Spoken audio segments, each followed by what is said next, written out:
Big guarantees being given out as we go live by one of the three of us here. Welcome to Total Hockey Now here on the Total Hockey Now YouTube channel. All the way down to the left is at Fuzzy Chris 91 or right, depending on your perspective.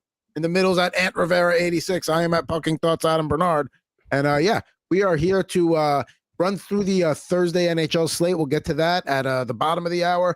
Talk some goaltenders from a fantasy perspective here. We'll talk about the Tampa Bay Lightning. But it's just another Thursday, just another day of going to work here at Total Hockey Now. How's everybody doing? Ant, fresh off his first game of the season, a Devils victory against the Wild at Newark last night. Yeah, it was wins across the board. The Devils win their 6 in a row. Even though Minnesota scored, I got a victory out of that because Boldy's on my fantasy team, so I got a point there. So it was a good night to get back into the thick of things and be a part of some live hockey. Obviously, we love watching hockey no matter where, no matter when. But when you're there for it live, it's a whole different atmosphere and a whole lot of fun. And since the Devils are good, the arena's packed, so that was a lot of fun. Packed arena in Newark in October. That's a good sign. That's a strong sign, right? I don't have on a Wednesday, nonetheless. On a Wednesday. I mean, Devils win on a win both games of a back-to-back, starting on the road, coming at home. I mean, coming home and then winning. Yeah, it's good to be a Devils fan right now. My first game won't be until Saturday, November 22nd. That'll be my first in-game attendance. And Chris, until Canadians' prices come down, TBD on his next Montreal game. Maybe you go catch a Laval Rocket game though. Yeah, but then you'd have to travel to Laval, and if you know, we don't do that. That's like, how can I put it? That's like living in Manhattan and then going across to the other side. Nobody does that. Okay, like what is it? Not Staten Island. Would that be the same? Like, does nobody want to go to Staten Island? Nobody wants to go to Staten Island because it's just inaccessible. There's only like 4 bridges on and off the island and a ferry. So that's it. So there's 4 bridges or a ferry. Those are your options. If you live in Laval by choice, my apologies for making such a poor choice. But I have gone to see the Rocket there. It is a great game. I've just listened. If somebody wants to bring me to a Montreal Canadiens game, why not? You know what I mean? Just send your e-transfers to me. I'll take care of it for you. Now, we'll be talking plenty of Canadians. They play, they're on their own back end of a back-to-back tonight in Edmonton, so we'll talk about them later. We'll also talk about one of their goaltenders who's off to a strong start. In fact, I don't see why we waste any more time here. Of course, Marek's got to check in. Hey, guys. Always, it just feels a little bit better when Marek's here, all right? And I'm just going to be honest with you. When Marek's not here, I worry a little. Like, is he okay? Is he got stuck at work? What happened? So good to have him here. Now we're going to talk about goalies off to strong starts here. Then we'll talk a little Tampa Bay Lightning, and then we'll get to our picks. But first guy I want to bring up when we talk about goalies off to a strong start here, and this is the guy on the cover photo for the show today, and not a name we were expecting, but Alex Lyon from the Buffalo Sabres, 2-4-0, 255 goals against, 924 save percentage here for him. Listen, Buffalo's been up and down. They had their spanking of Ottawa. They shut out the Panthers, and they come back and they beat the Red Wings last night. So, is the goaltending what's keeping them afloat right now? Is it that the goaltending is actually better than the Sabres? Is the blue line a little better than we expected? How are we reading this? I mean, I have no idea. I didn't listen. I was unfamiliar with Alex Lyon's game, to be honest. Listen, the 2-4 record makes sense because he's a Buffalo Sabre. Nobody has success there. But the 255 goals against average is decent. 924 save percentage, though, speaks a lot. That to me says that he's keeping his team in it, and the Sabres are just doing him no favors. And he is, I'm pretty sure he has started every single game for Buffalo because except last night. He didn't play that.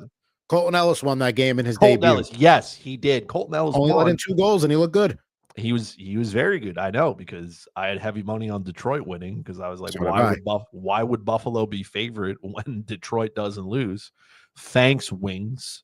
But no, this has been a good start for Lyon. If you have him in fantasy hockey, you need to milk this absolutely dry because it will not be here in a few weeks. Whether it's Ukko-Pekka Luukkonen coming back, whether it's him coming down to earth, something's going to happen. So you got to milk this. If you play him in the correct matchups, it's fine. If your league doesn't penalize you for losses, it's fine. But this streak will not continue.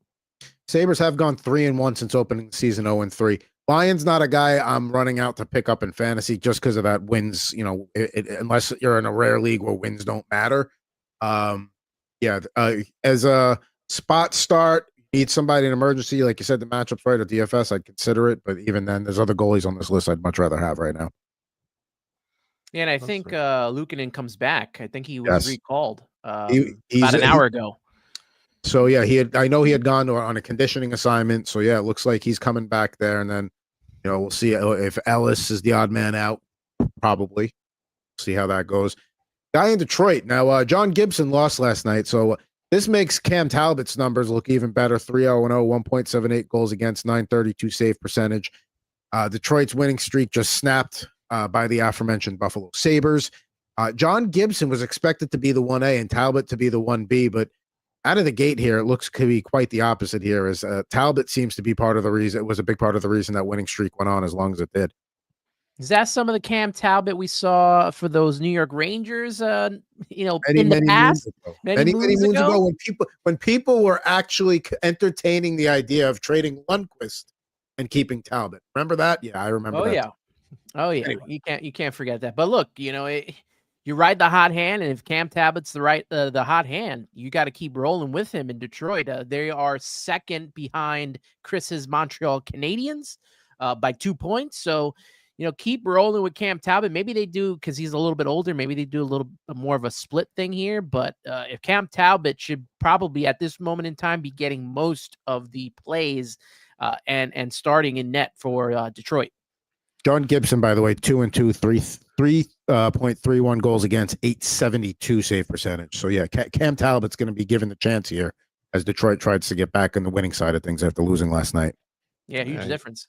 Yeah, you have to give Cam Talbot. Here's the thing, though. We know Cam Talbot's injury history, so you can't just you can't throttle him out there as often as you'd like. I think this is a question of getting quality starts from him instead of the quantity of it. And if he's going to give you quality starts like he has, then Gibson needs to figure it out. He didn't come into Detroit to be this bad. I don't know what's wrong with him. Maybe it's bad sushi in the Detroit area. I don't know, but he is just miserable. And Talbot's doing his part. Same thing. He's going to come down to earth a little bit. It's just like he's older. So you want to make sure his body is fresh. You want to make sure he's playing those meaningful games. You want to make sure that Detroit goes out there. Everybody seems to be overperforming a little bit in Detroit here, because if you look at the Red Wings numbers 5-on-5, they are not very good. They are one of the more lucky teams right now in the NHL, but they don't ask you how. They ask you how many. And Detroit's winning games, and that's all that matters. But again, Cam Talbot has been a big part of that.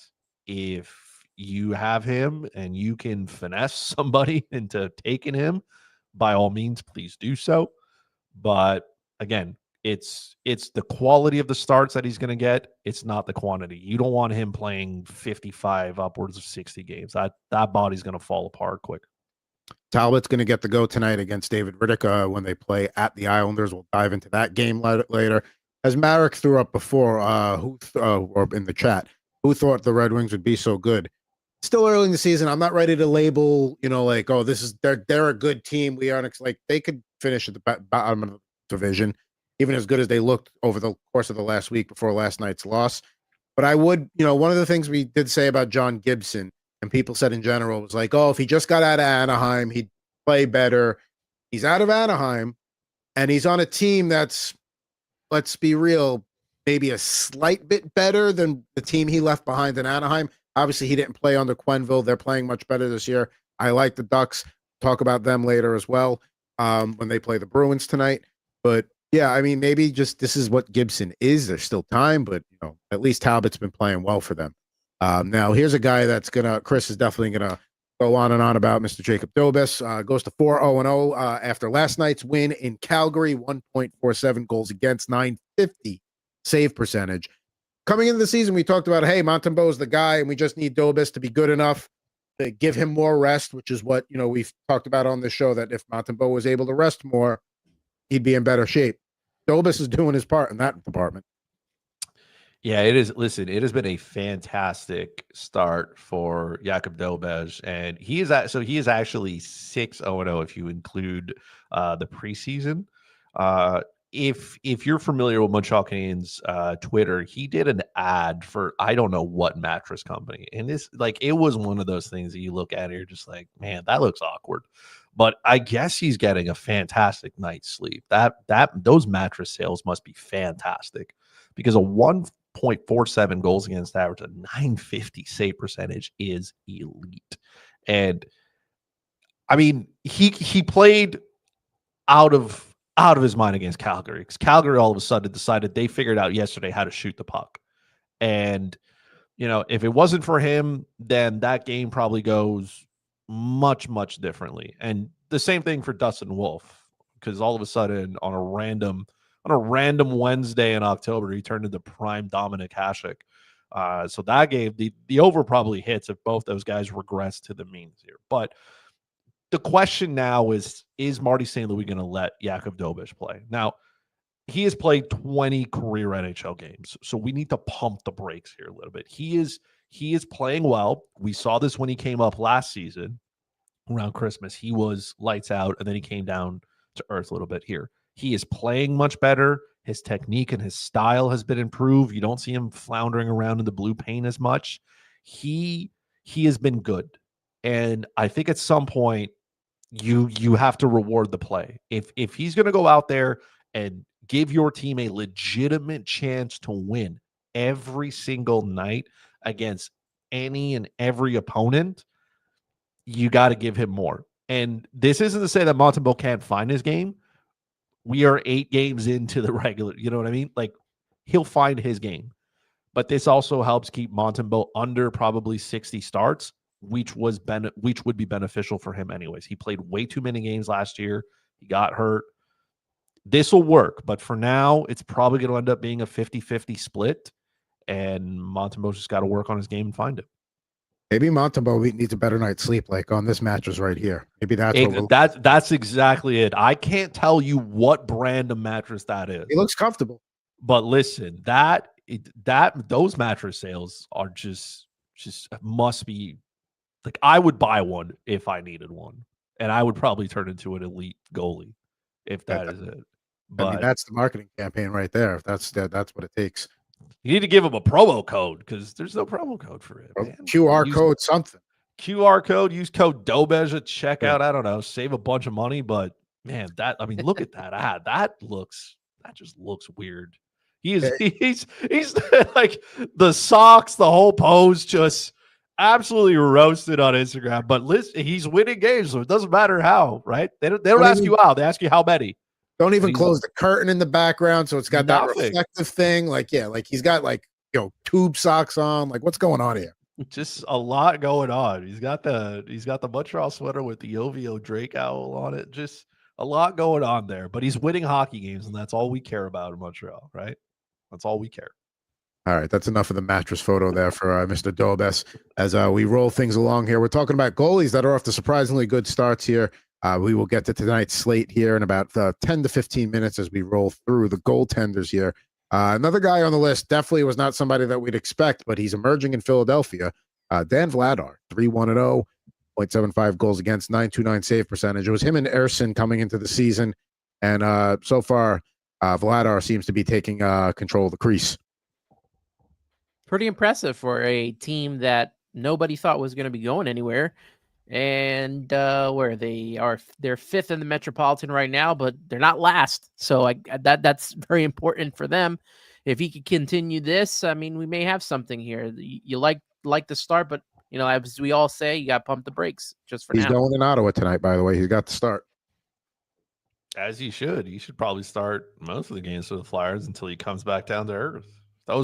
Listen, he is way above his career averages in literally everything. He has a career, his save percentage career is 896. So he's swimming in a whole different category right now. His career goals against average is 2.93. He's making it work. Good for him. Good for the Flyers, I guess. Gives them a little bit of hope until it all comes crashing down. Yeah, he's not, for that reason, because of his career numbers, he's not a guy that I'm running out and trying to add like, oh, maybe this will be my goalie 3 for the year. I don't totally buy it yet. I do like the way the Flyers are playing. That's not a guy that I'm running out and trying to scoop up, but a guy that has emerged as somebody that maybe you want to start playing. Arturs Silovs here in Pittsburgh, 3-1-0, 2.26 goals against, 919 save percentage. And listen, I recognize that maybe Pittsburgh hasn't played the toughest of schedules yet, but they're winning games. They look good. I understand Malkin's playing well and he's old. An injury's probably coming for him at some point, but they look like a much different team when he's in net. Like he is their clear 1A, and Jarry is definitely the 1B, if not a true backup, I think, at this stage. I think he's giving his team a chance to win, and that's what is so important to the Pittsburgh Penguins. Then it gives Crosby, Malkin, Letang, Carlson, the rest of the gang, to go out there and just drag this team into contention, right? Now they look like a team that could be in the wild card hunt, which means maybe instead of selling off and trying to get the first overall pick, now all of a sudden they're adding at the deadline. I will say this for Tristan Jarry, though. His goal save above expected is not terrible, and it's been quite a rebound for him as well. I think for the Pittsburgh Penguins, this is going to be a true 50-50 split until someone falters. And we'll see what, Silovs can bring to the table. We know what Jarry is capable of. Is he going to do it, though? I'm not holding my breath on him. But, it's been a good start for the Pittsburgh Penguins. Their goaltending is not the issue, which is not something we could have said 12 months ago. So this is good. Let's see if they can keep it rolling. Remember all offseason, we're like, man, is it time that they make a trade here for trade off their pieces? And now we're talking about maybe not. Maybe Sid the Kid stays for the rest of his career and hangs it up as a Penguin. Still early in the season, so I'm not totally sold on the Penguins yet. But yeah, they're no longer the team that I think is. I don't think they're finishing in the basement. I don't think that's. I think that they have played their way out of that status, at least as we sit here on October 23rd. Let's got one more goalie here in the Metro Division, and then two more after that before we roll on to the Lightning and tonight's slate. Jake Allen, 3-0-0, 1.91 goals against, 931 save percentage. Wins in Toronto the other night. Nico Daws gets the win at home last night against the Minnesota Wild. And listen, they're going to be like we've said this numerous times on the show. The Devils are going to be very careful with Jacob Markstrom. They're not going to rush him back. Gave Allen a decent contract. They're going to use him. Yeah, if you don't already have him, especially as a Markstrom owner, go get him. Don't wait anymore. That was Allen and Nico Daws, who was in net last night, combined 4-0 for the Devils, and they faced some big teams here, right? Edmonton, Toronto, obviously Minnesota last night. So these two right now, yeah, they're going to ride them as long as they can with Markstrom and this injury. Is it somewhat similar to last, when he was with Calgary, the same injury he had with Calgary? So maybe they'll just take it as slow as they can with Markstrom. Jake Allen, it's surprising that he took the deal that he did with the Devils, considering that he could probably be starting. I mean, obviously starting right now, but he could be a starting goaltender on plenty of other teams that need goaltenders right now. And he took to be the backup here. So, maybe they told him there's going to be more of a split this season with Markstrom. So that maybe that's why he stayed. And, that he's rewarding the Devils with his play right now. If you're going to try to add him in a league that I am in, you cannot, because he's already on my bench. I didn't wait too long. Shout out to Gene, because he would not bite on trading for Jake Allen. I was trying to acquire a piece, and Gene, just being the absolute smart demon that he is, was like, no. But this is, again, you are 100% correct. The New Jersey Devils got Jake Allen at a discount. He is a true professional. He understands the role that he needs to play. He understands why he's there and what he's doing. And also kudos to the Devils. They're healthy, so that helps. And this team looks dangerous when they are healthy. Like Jack Hughes looks exactly like himself when he is on the ice. And Dougie Hamilton being there just solidifies the back end even more. I'm not going to say I'm surprised that Allen's having success. Are those numbers elite? Yes. Do I think he can maintain them? No. but he is giving the New Jersey Devils a chance to win when he plays, and he has been the guy before. So just keep running this out until Markstrom comes back, and then listen, Markstrom's not getting any younger, so maybe the Devils want to, explore different avenues from there with Markstrom. Maybe they say, hey, you know what? We'll keep Jake Allen and we'll ride this out as long as he can. I don't know what their plan is. It's a little murky here, but Allen is helping them win hockey games, and that's all that matters in the short term. I will say this real quick. That helps out Allen and Dawes. The Devils are 24 for 25 on the penalty kill, and they've killed off 21 straight penalty kills this season. And we're talking about some big-time offenses that they've done that too. Yeah, listen, the Devils as a team have played well. I understand this is a stat for Jake Allen, but he's getting the support from his team, but he's making it count as well. Like it's a partnership here, right? It's like the tango. Both of you got to dance, and Jake Allen is doing his part. His team's playing well, and he's doing what he needs to do. Good for everybody. It's been a long time in my time going to these games where I've seen this team play as well-oiled from start to finish on both offense, defense with the goaltending. So I know it's like we've said, it's still early on this season, but this is the best that I've seen them play in a while. Thing I like about the way the Devils are playing too is they're getting monkeys off their back. They hadn't had a 4-game win streak in a couple of seasons. They get that accomplished. They hadn't beaten the Maple Leafs since Sheldon Keefe took over. Got that accomplished. So they're starting to they're doing the things that good teams do to establish themselves as no, we belong in the upper echelon of the league. Let's get 2 more goalies to go, and then we're going to run the board through tonight. Scott Wedgewood probably gone because he was probably being drafted in those late. If you did your draft, the closer you did your draft to the start of the season, the more he was starting to go. People recognize, Blackwood's already starting the season with hip issues. Not even going to mess around.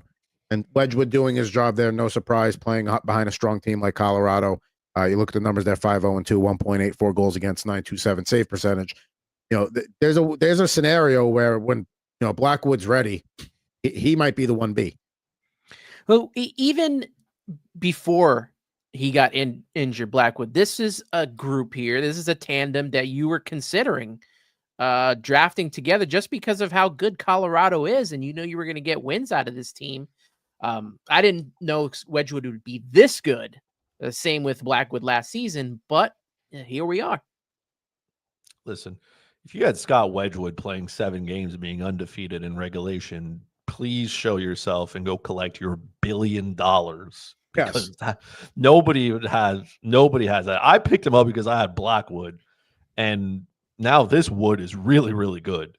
And a 1.84, 927. He is there. I don't know what you're going to get out of him. This, to me, has caused a little bit of a headache as a Blackwood owner, because now you can't just drop Wedgewood once he comes back. You can't let that talent walk and let somebody else potentially get him. So now you're kind of handcuffed to him, and which is fine, but it kind of forces you now to have to carry at least 4 goalies on the roster.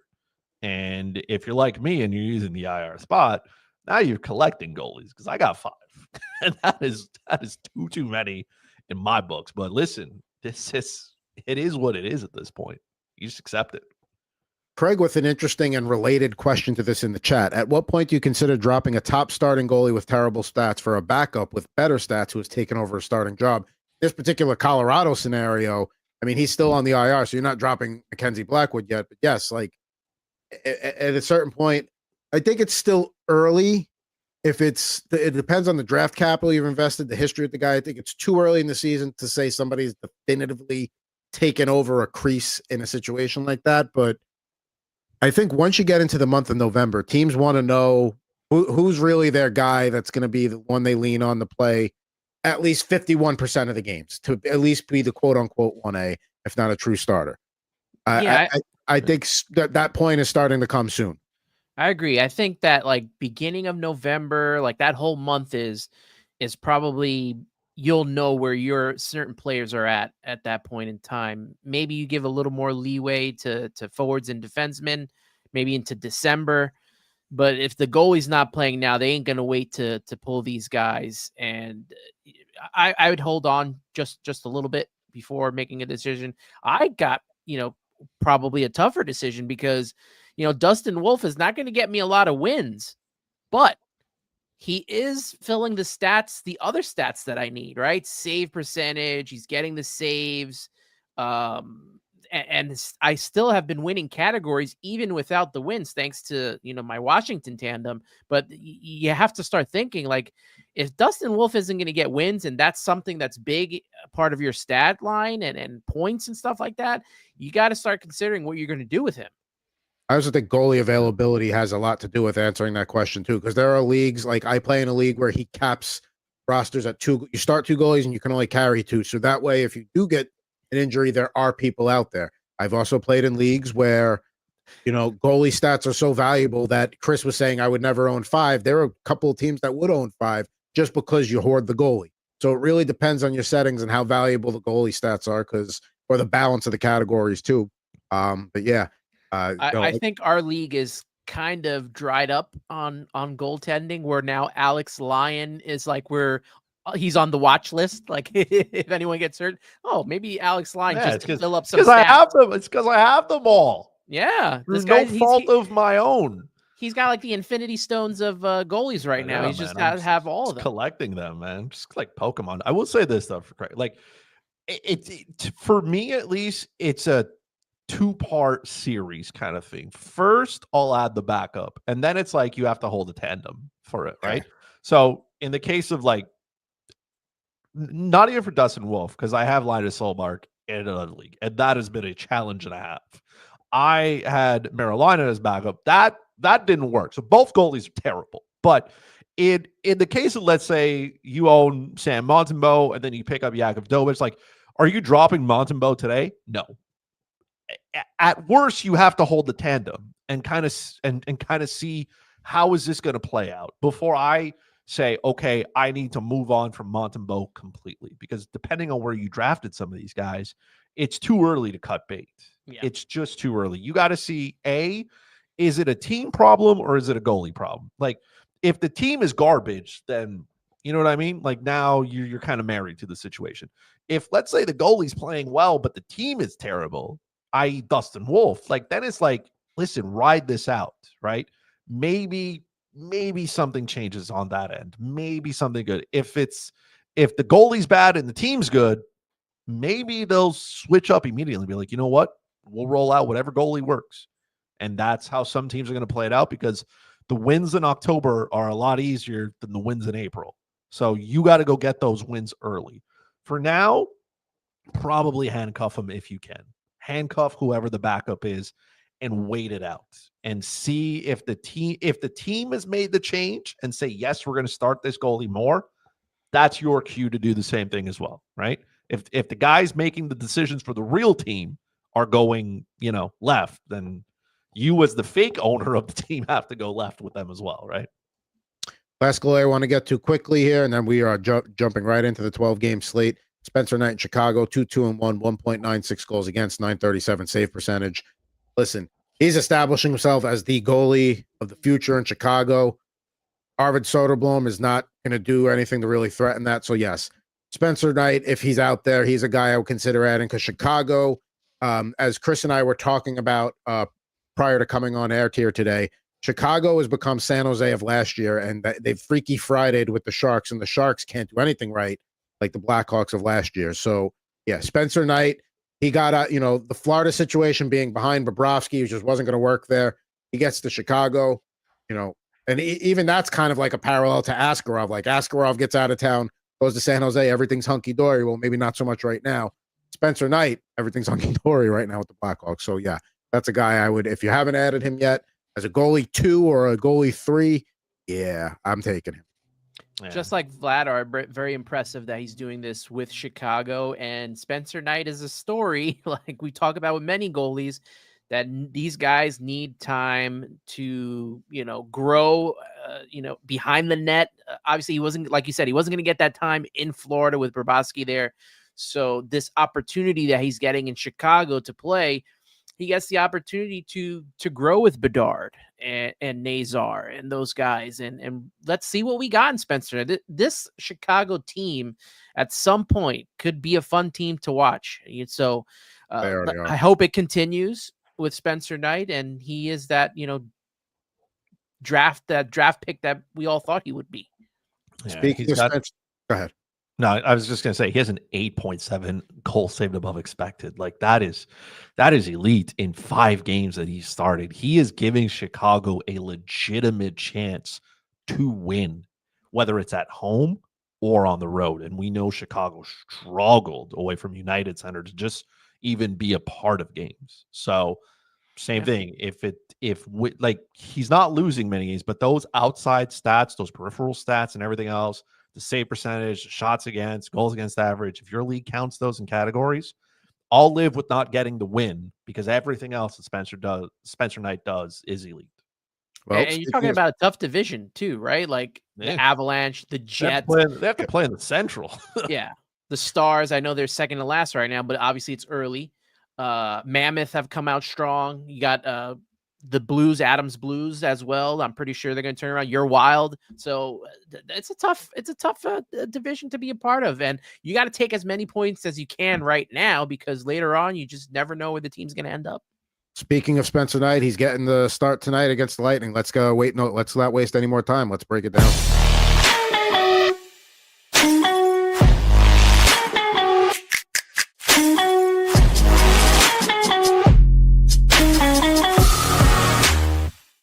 That's right, folks. It is a 12-game slate in the NHL, and we got a puck drop coming up in about an hour and 8 minutes in Tampa Bay. Spencer Knight, we talked about him and the Chicago Blackhawks. They are taking on the Tampa Bay Lightning. Tampa Bay Lightning have not been off to the best of starts this year. Andrei Vasilevsky, though, hasn't been off to a great start either. However, 13-0-0 with a .930 save percentage in his career against Chicago. So the question is, will the Tampa Bay Lightning get off the schneid tonight and actually maybe get a victory here? They've only got one on the season. We're going to talk a little bit about, the Lightning struggles this year. They're not getting a ton of production from the places in the lineup. I know Nikita Kucherov is 3 points away from a career point 1,000. But until the offense gets going, I don't, the Blackhawks are plus a puck and a half, plus 102 on DraftKings right now. If you're looking at the total for that game, it's 6.5. I'll take the Blackhawks with a puck and a half tonight in Tampa, even if Tampa does get a win. I think Chicago keeps it close for all the reasons we just talked about. I don't know when Tampa figures it out. I think maybe they can. Here's the problem with the puck and a half for the Blackhawks. I have a fear that the empty net goal is going to hurt. Also, absolutely just massive NHL scheduling game at 6:45 just to, it's the Hulu game. Yeah, thanks a lot, Hulu. Another place you can watch hockey for no reason. I'm just going to stay away from this. I want the Lightning to be better. Just Nikita Kucherov not being Nikita Kucherov kind of hurts. I think that's why it is. Andrei Vasilevsky not being himself. I could very well see the Blackhawks come in and take care of business. I'm just not there yet. I'm not putting anything on this game, but if the Blackhawks are going to take any game against the Lightning, this is the one to do it while the offense is not on all cylinders. Because at some point, we're not going to be talking about the struggles of Kucherov and Point and Gensel, Hedman and Hagel. They're going to be the guys we always know them to be, and we've seen throughout the season. So if the Blackhawks are going to win this game, it'll have to be tonight. But it's a tough task. That's why staying away. Lightning at home, I'm not going to mess around with this one. Also, thank you, Marek, for the kudos there. So the intro to start Total Hockey Now is a guy named Brian Burns, not the Giants defensive lineman. But he did that one. I did this one. So thank you for that. I do the one for the Thursday night. So there we go. Blackhawks Lightning. I'm the only one that's got some skin in the game on that one. And my two favorite teams in the league happen to be facing off tonight. And you'd think I'd be a little more pumped and excited for that. But considering the way both teams are playing coming in, you got the Rangers, who you can literally count on one finger the amount of goals they've scored at home this year. You got the Sharks, who for the third straight season are winless in their first 6 games.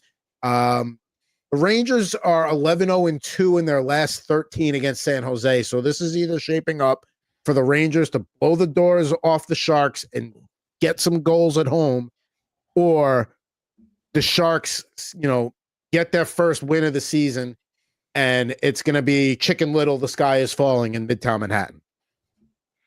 Yeah, this is a game that I would usually stay away from, but Tony Totals got in my head last night looking at this game, and I'm going to take the under 5.5, and I'll tell you why. Rangers have only scored 1 goal in 3 home games to start this year, which is surprising. Shesterkin, though, has only given up 2 goals at home in his 2 starts. And I think the Sharks will remain winless, and the Rangers, they'll get their first home win of the season. But I'm going to take the under 5.5 goals for this one. What I think is wild about this game is that the Sharks plus a puck and a half is minus 108, but the Rangers to cover a puck and a half is minus 112. Like, that boggles. Yeah, nobody knows what's going on here. If the Rangers lose to the Sharks, we just fold the franchise. I listen, I can't trust the Rangers to score at home. It's just, it doesn't work. I don't know what's wrong with them. I don't know where they're hanging out before showing up to MSG. San Jose is a mess. Offensively, defensively, their shrink is working overtime right now.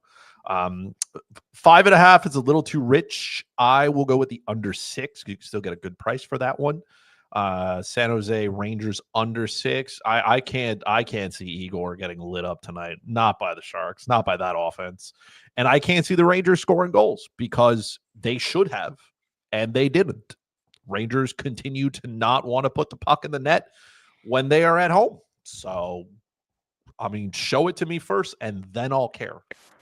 You can still get under 6.5 at a couple of books at minus 135. So last call on if you want that extra half a goal there, and in that case it goes to 6. I'm not touching this game. No, it's supposed to be one of sit back and enjoy and watch, and I'll enjoy it while I watch it. But Adam, if the Rangers lose this game, we're gonna have to have a conversation next week.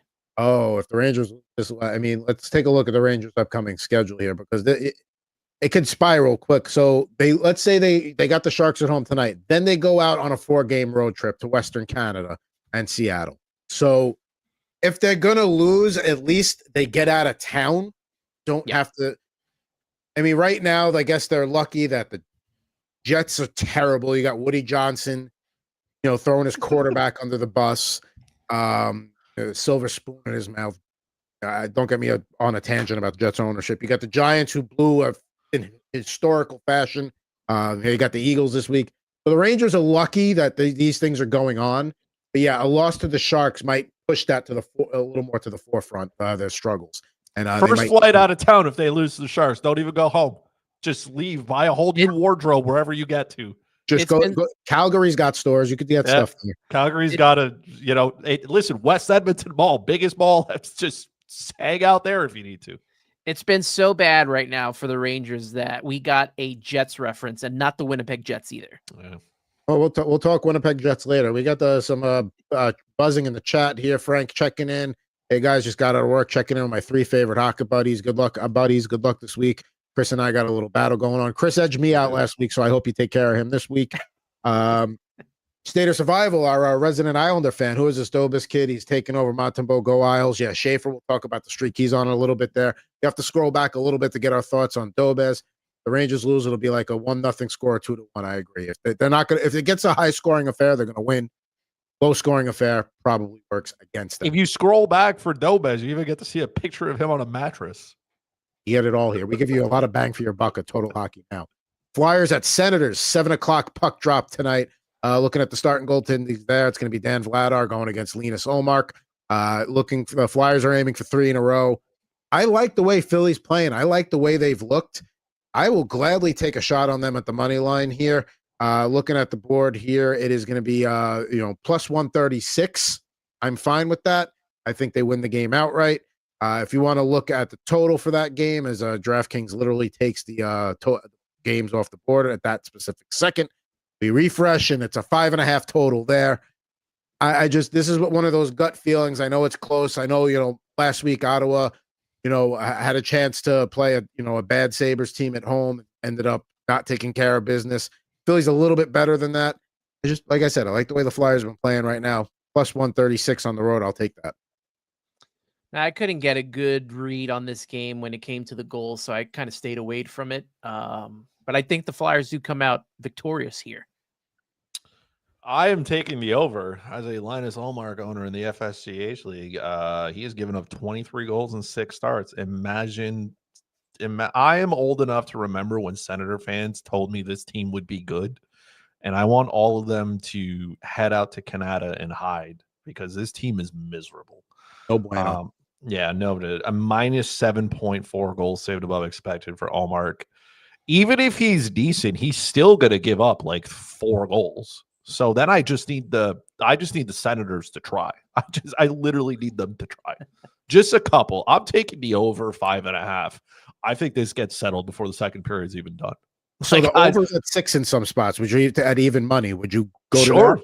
Take the over on the 5.5. Take the over on the 6. Take the over on the 6.5. The Senators are terrible. I don't care.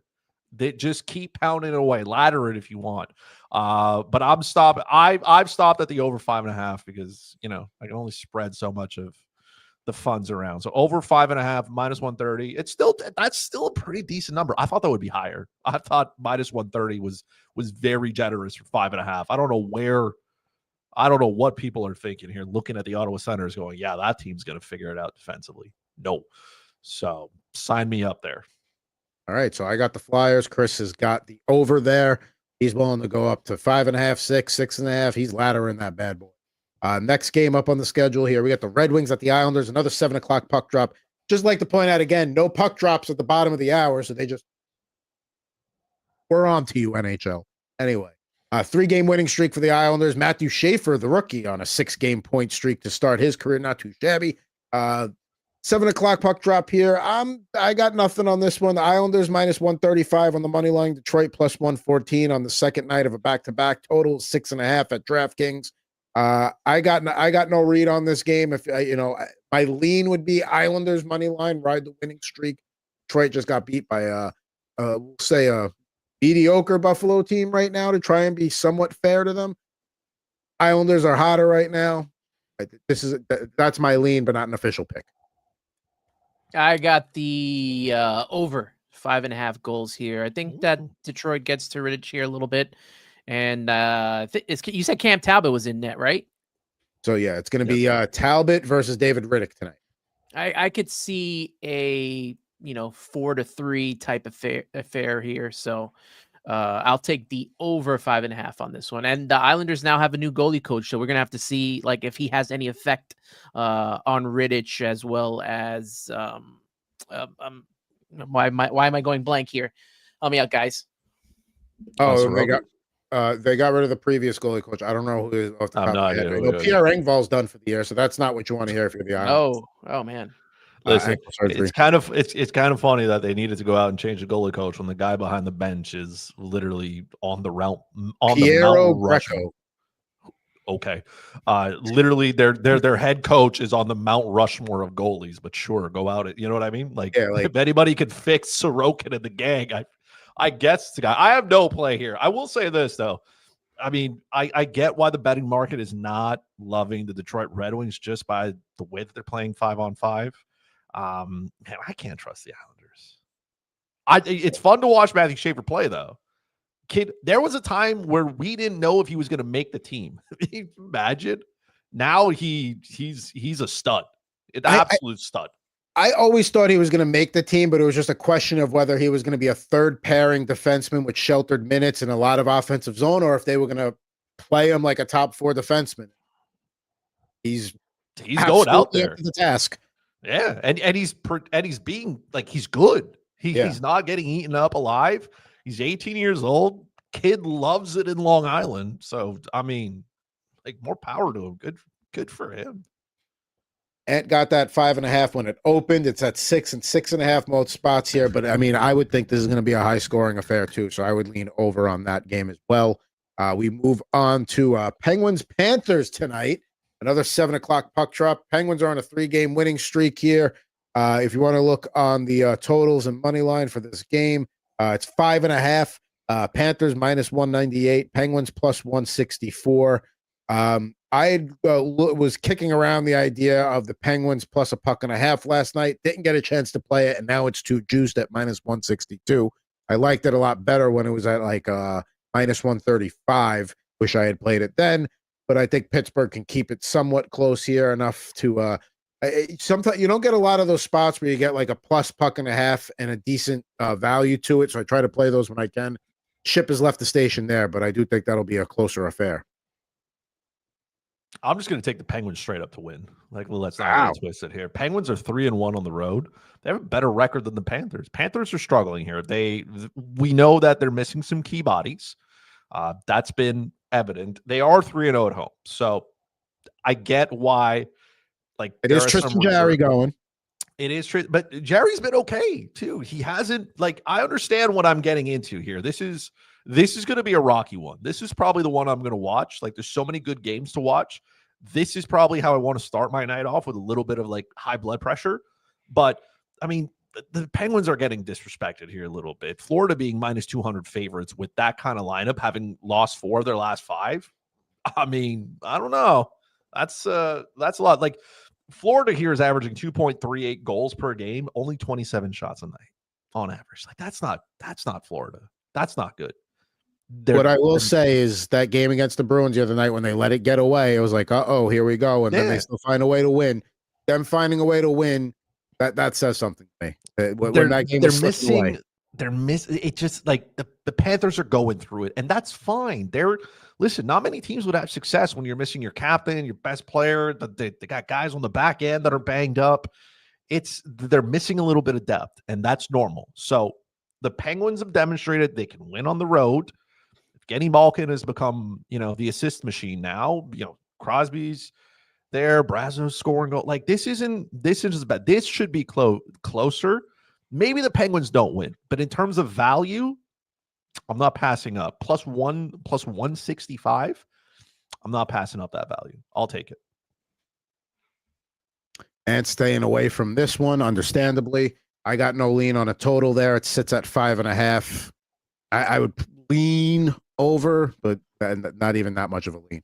The final of our 7:00 Eastern puck drops takes us to Beantown. There'll be a battle of the backups between Peter Mrazek and Eunice Korpisalo here. Looking on the money line, Ducks minus 105, Bruins slight home favorite minus 115. Total sits at 6.5 here. You're looking at a 60-minute line for either team, plus 130 for Boston, plus 140 for Anaheim. No official play here for me, but the Ducks have been playing well. I'm going to keep riding that train. I know they're on a road trip here, but Boston, I think, not getting through the other night. I think maybe that carries over into this game a little bit, but no official play for me, but I would lean Ducks. I'm not touching this game. Korpisalo's given up no less than 3 goals in all his starts. 3, 3, 4. I don't want to mess with any of this. And, the Ducks could light him up, but, I just don't want to touch this one.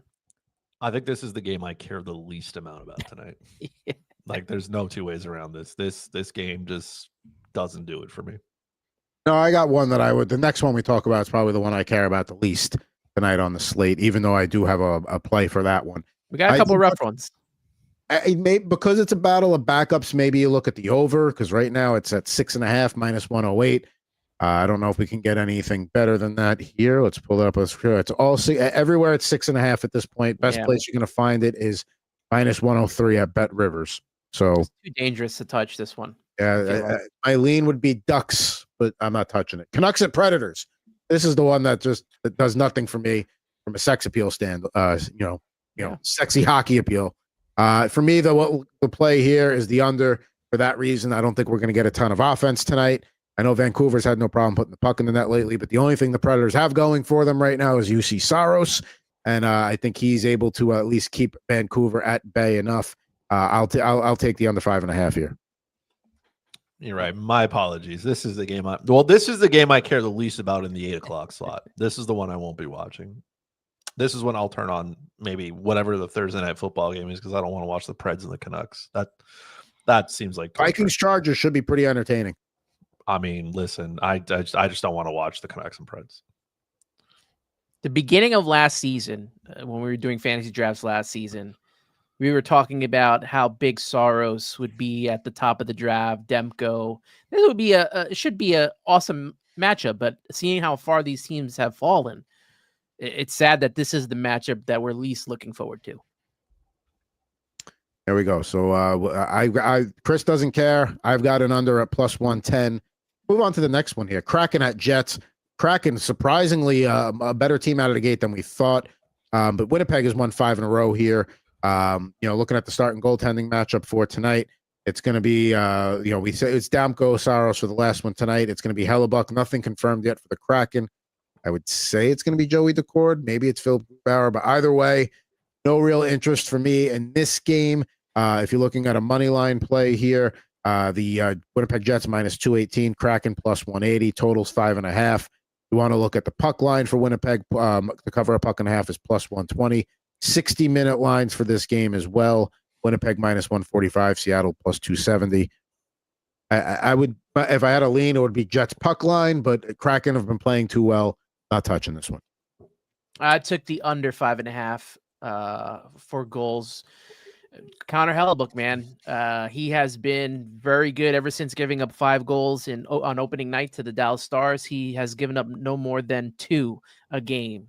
And the last 2, he's only given up 1 each. So I'm going to hope that, he does his thing at home and that the Jets don't go too crazy against the Kraken and their defense and goalie. I wanted to trust. I trust the Jets. I just can't get behind the money line. I don't have anything for this. I will say this: if you're looking for some props, though, Mark Scheifele has scored in every single game. He scored 5 in a row now. He's got, I think it's 7 goals in 6 games or something. So if you're looking for an anytime goal, there's one. And then Kyle Connor scored 3 in their opening game, and then he decided he's just going to become like Mitch Marner. He is the setup man. So Scheifele anytime goal, you can, if you want to parlay it with Kyle Connor anytime assist, that could probably work. But in terms of the goals and who's winning, we know the Kraken are not winning, but I just can't get behind the Jets money line. It's too much fruit juice there for me. I'm tempted to take the puck line for the Jets, but Seattle's been playing well. They're keeping games close. I'm not going to do it. I can't pull the trigger there. We have the final of our 8 o'clock Eastern puck drops, I should say, is the Mammoth head to St. Louis to take on the Blues.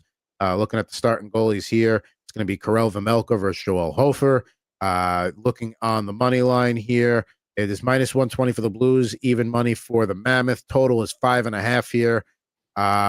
You can the total in some places as well. I believe it's been 6 and 6.5 in some other spots here. I get that pulled up. So it's still sitting 5.5, 6 in one spot. I'm going to take the under 6. Yeah, it's minus 125, but I'd like that insurance for a 4-2 game versus a 3-2. It did open at under 6.5. It did open at 6.5, but yeah, it's down to 5. A lot of people betting the unders. They keep moving this down. I'd even be okay with a 5.5, but I'd rather have the insurance. Bet Rivers still allows that at minus 125 for a 6. Yeah, I took the under at 6.5 at the time, and I am a little concerned with Hofer in net. He gave up 7 goals in his last start against Chicago, so that's a little concerning. And the Mammoth have a pretty decent offense themselves. I'll stick with the under 6.5, but the sirens are starting to light up for me. That's the one of the 3 games in the 8 o'clock slot that I think is the best one in the world. That to me is the best of the 3 in the 8 o'clock slot. Yeah, I can't trust Joel Hofer. His 501 goals against average, 824 save percentage. Homie's going through it here. So if I can get the Mammoth at plus money, like sign me up. That to me is the gift that keeps on giving. Hofer has got a negative goal saved above expected. The Blues don't really shoot the puck. They don't really generate much as a team. I don't enjoy watching them. I find them boring. So I like what the Mammoth have. They're going out there. They're generating chances. They're putting the puck on goal. A decent amount. Utah is holding opponents to under 24 shots a game. So the Blues being unable to shoot the puck combined with the Mammoth being really good at suppressing shots. I can't believe I can get the Mammoth plus money. So I'll take it. You've convinced me to not only take the Mammoth to win, but I'm going to take them to win in regulation at plus 155. Even money not good enough for me. I'll push it even further there. Okay. So Mammoth to win in regulation. I like it. So I got the under 6 and the Mammoth to win in 60 for that one. We got 3 games to go here on this edition of Total Hockey Now here on the Total Hockey Now YouTube channel. We do appreciate you stopping by or hanging out with us the entire time. Either way, we do fantasy. We every Thursday we run the board. It's always a heavy night on Thursdays. Always appreciate you tuning out. Also tuning in. You can reach the show, totalhockeynow@gmail.com. Like, subscribe. Love all that. The game of the night in the 9 o'clock window, both from a competitive standpoint and the jerseys, and the fact that this is Marty Necas's first game against his former Hurricane team and has a 7-game point streak riding into it. So a lot of storylines here. Going to have the classic Hartford Whaler jerseys going against the Colorado Avalanche's Quebec Nordiques jerseys. And when they play in Carolina later this year, they're going to flip them around, wear the same ones again, lights and darks. So good job by the NHL by leaning into 2 of most hockey fans' favorite logos, jerseys, whatever you want to call it of all time. So yeah, 9 o'clock Eastern, 6 o'clock Pacific puck drop for this one. In terms of playing the game, I'm just going to sit back and enjoy this one. Both teams are playing really well. I believe Tony Rivers has got a total. Yeah, I'm taking the over 5.5 on this one. I think we're going to get some good scoring here. I think this is going to be a fun game. Excited to see the Quebec Nordiques jersey. Excited to see the Whalers jersey. And hopefully this is a note to the NHL, because I went on the website probably about 15 minutes after those jerseys were released, and they were all sold out. So maybe it's time to bring back the Quebec Nordiques. I approve that. I approve that message, of course. I will take the Avalanche money line straight up here. Carolina is Carolina's a good team. Let's not get it twisted. But the Avalanche on home ice are built different. Carolina is without Jakub Slavin, and Shane Gostisbehere has been ruled out. So now that blue line becomes extremely thin, extremely quick. And now it's kind of moving guys, kind of one pairing up. And you're probably going to roll 4D more likely. You're probably going to have to defend in altitude. 135 I thought was pretty decent. If Wedgewood continues to play the way that he does, this is probably going to be a tight affair, but I think the Avalanche can squeak this one out. So I will take their money line straight up. Best money line available right now is -130 at ESPN Bet. Everybody else has them up at -135. FanDuel at -137.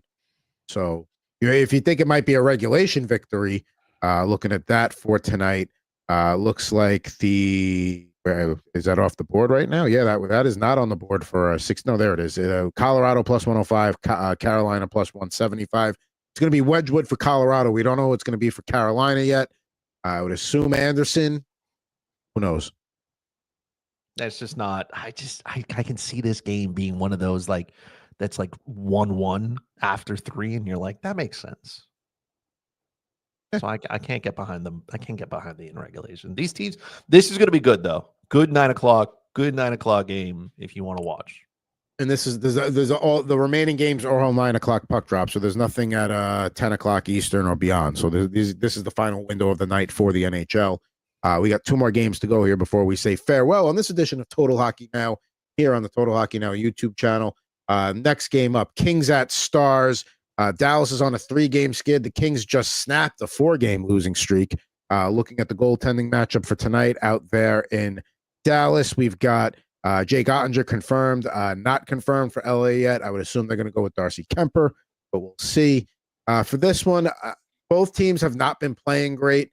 I'm going to take the under 5.5 here. These 2 teams, I think, just will try and grind each other down, try and get back on the winning track. If you're Dallas' situation, if you're LA, try to get 2 in a row. If I think for the first time this year, I don't know if they've won 2 in a row yet. So again, I think this is leaning more towards under, and I'd even take it at under 5.5 here. But I think Ant's got a opposite lean here. We are one of the few opposite plays of the night. Yeah, I took the over 5.5. I know Jake Ottinger's in net here, but I'm kind of surprised it's not at 6.5. I probably would have taken that below. I think these 2 teams, another 2 teams that are going to score off of each other here. I'm just gonna ignore the LA Kings. I don't know, man. On the road, I don't know if this team is it. The Stars are kind of a little bit inconsistent to start the year. I just don't want to get involved with them. This is one of those matchups that, like, you like in last year, you would have got excited that it was a playoff matchup. Yeah. Not so much, listen, Dallas, when they're down Duchesne, they're missing a couple of key guys, and Jamie Benn. They're pretty much the strength of the Dallas Stars is when they can roll 4 lines, no problem. Right now, they can only really roll 3 lines, and that has an impact on them. So, to me, this is an under spot here, because I think both teams try to grind it out and just try and get a W in a low-scoring affair. Final game of the night here is the Montreal Canadiens at the Edmonton Oilers. Starting goalies there, it's going to be Samuel Montembeault for the Oilers and Calvin Pickard for the Oilers. Chris here, this is your team. We're getting them off a back-to-back. Ivan Demidov with a beautiful feed to end last night's game in Calgary in overtime. What I loved about that is, the pass was nice, but the way he kind of just had the patience to wait for Calgary's, somebody should have stayed and cleared that passing lane, but everybody kind of bit and moved up, and he just waited until the angle was right and found his guy. Yeah, all those Calgary skaters were doing exactly what I was doing, which is puck watching. Yes. And Mike Matheson just sliding in there and putting it in the back of the net. As I mentioned earlier, if it wasn't for Jakub Dobes, Montreal gives up a ton of goals there. Calgary came a swatting and they generated shots, and like Montreal was all right. Like it should have been a high scoring game at the end of it. So Montembeault comes in, his struggles have been well documented here. Edmonton is not, like, their offense is fine. The power play is still clicking. It's 25%, which in their books might not feel great. But if your power play is operating at 25%, you're doing something okay. I got them at over. I got that game at an over 6. I can't trust Sam Montembeault. I think the Canadiens are gonna, back-to-back spot here for them. Montembeault and his struggles. Calvin Pickard, I'm not trusting him. At Edmonton defensively, they have been able to suppress shots, but I think that's more of just Edmonton being in the offensive zone. So I know Connor McDavid doesn't have a ton of success when he's playing Montreal, but that's probably not true for Leon Draisaitl. So I think Draisaitl takes over. I think Montreal's blue line gets maybe a little bit overwhelmed on the road here. I think they give up too many high-danger chances. And listen, I'm just rooting for a 4-3 Montreal final. That would be good with me. I'd be okay with it. That would be good with me as well, because that would be the over 6.5. So I'll take that. I'm going to take the over 6.5. Montembeault, Pickard. We're talking about shootout tonight. 2 Canadian teams. It's going to be a war. That's the one I'm watching at 9 p.m. in case anybody was confused as to what I wanted to watch. And you'll flip to that Hurricanes Avalanche game or Whalers Nordiques game if we're gonna like that. Picture in picture, you'll watch both at once. I'm a degenerate. I'll do it. Now, for the first time this season, all 3 of us are on the same side of a game, because I love the overs. When this schedule came out for tonight, I'm like, I love the overs. It's just one of those immediate ones where it's like, yep, definitely doing that. Over 6.5. You can get it at plus 115 at ESPN Bet. Plus 114 at FanDuel. The number has dropped to 6 in a couple of spots at Caesars and BetMGM and Bet365. Because we all agree on this game being a clear over 6.5, it's going to be like a 2-1 final, with no goals scored until like the final 4 minutes, like something like that. It's going to have the pace at the end to go over. It just won't stop. Sam Montembeault is going to be like, I've heard enough from all these guys and the mattress talk and all this. He's like, that's it. I'm done. I'm stopping everything. You're muted, my bud. I went 6-2 last week, 9-4 total this season. Like, let's keep the good times rolling, guys. Yes. Yeah. My week 2 is not great. My week 1 was good. Let's get back to week 1 numbers there. But yeah. It's a nice 12-game slate. Would have much rather have had, a game at the 30 of the hour, maybe 10 o'clock start. Yeah. But, we know that's not possible. As always, thank you for tuning in. Thanks for watching Total Hockey Now. Follow us, like, subscribe. You can also get all of us on YouTube, on Twitter /X with our names there, at Pucking Thoughts, at Ant Rivera 86, at Fuzzy Chris 91. Of course, got to run through our other projects here. Subway to Shea still in hiatus. Waiting till the World Series over. Any thoughts on the upcoming Blue Jays Dodger series? We do have a resident Blue Jay fan here. I'd like to see the Blue Jays win it this year. The Dodgers are the Dodgers, and they took care of us last year, and the Mets weren't the same this season. So I like to see the Blue Jays come out and finish the job, and let Vladdy get his ring here. It was nice to see him, take care of your Yankees. So I'm going Blue Jays. I'm wearing the hat, right? I'm wearing the hat. We know what it is. I know the big bad Dodgers and their 1 point whatever billion dollar payroll, but listen, it's so big in Canada that the Maple Leafs are moving their schedule out because who cares about the Leafs, right? They're losing, they're in turmoil, everybody's yelling at everybody.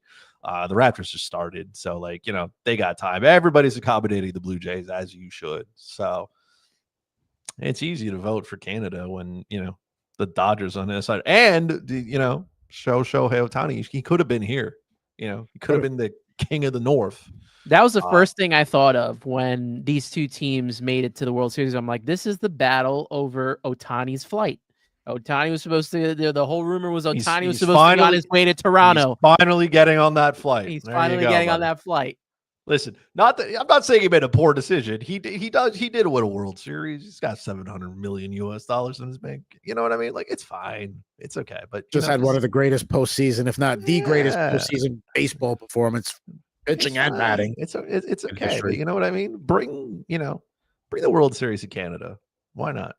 Since Stanley Cup can't make it here. So all right, if Shohei Ohtani does what he did in Toronto for what he's doing in the Dodgers now, could he be a bigger sports icon than like a Bobby Orr, Wayne Gretzky type because it's one baseball team?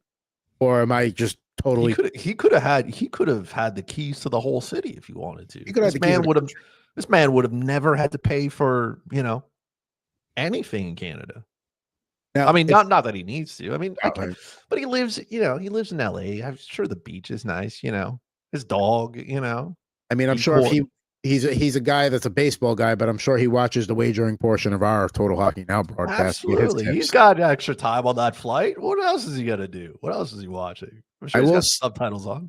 I will say for the 7 Canadian franchises, NHL franchises, this is the time to go on a losing streak and a losing skid. Try and time it. Around the losses around the same World Series schedule. But this is when you could slump a little bit and you may not be the lead story on the back page. Slapshot podcast. What was the most recent episode about?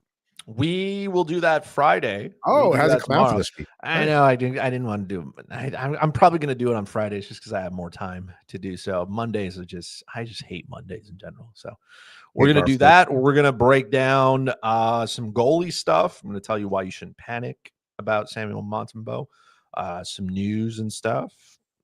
Maybe we'll do Puck Doku as well. Who knows? There you go. Slapshot podcast there. Now moving to Fridays. Back where I think that's its more comfortable home. It feels right there going into the weekend. Feels good on a Friday, yeah. Rip and Riff was back this week with myself and at Mr. Jared Moore. Breaking down the NFL this week, I threw out the idea that backup quarterbacks of the level of like Jacoby Brissett and Joe Flacco should sign with teams and form like a freelance like law firm, but of backup quarterbacks, so they can cherry pick where they play each week. Check that out. Also, on the upcoming Rip and Riff on Monday, I got to go off on Woody Johnson of the Jets ownership. Like I already texted Jared today, like this is happening on Monday, and he gave it a heart reaction. He loves it. He can't wait. Also, I'm surprised you haven't gone off yet on Woody Johnson in the last how many years that he's been owning this team? I mean, I have it. I guess it's just like a rite of passage every year. I got to do it. And I guess, about Halloween's when we have to do that. And of course, Wizard Sports Picks. I throw at least one hockey pick up there every day during the week. So you get them here on Thursdays. You can check out my work over there for that. That does it for this edition of Total Hockey Now here on the Total Hockey Now YouTube channel. My man all the way down there at Fuzzy Chris 91. Go Jays. Although I think it's Dodgers 6. At Ant Rivera 86 in the middle. I am at fucking Adam Bernard. We'll be back next Thursday on Halloween Eve. All new edition of Total Hockey Now. We'll run the board. We'll have some fantasy stuff to talk about. Maybe more mattress advertisements. Who knows? Find out next week. Tune in. Talk to you soon.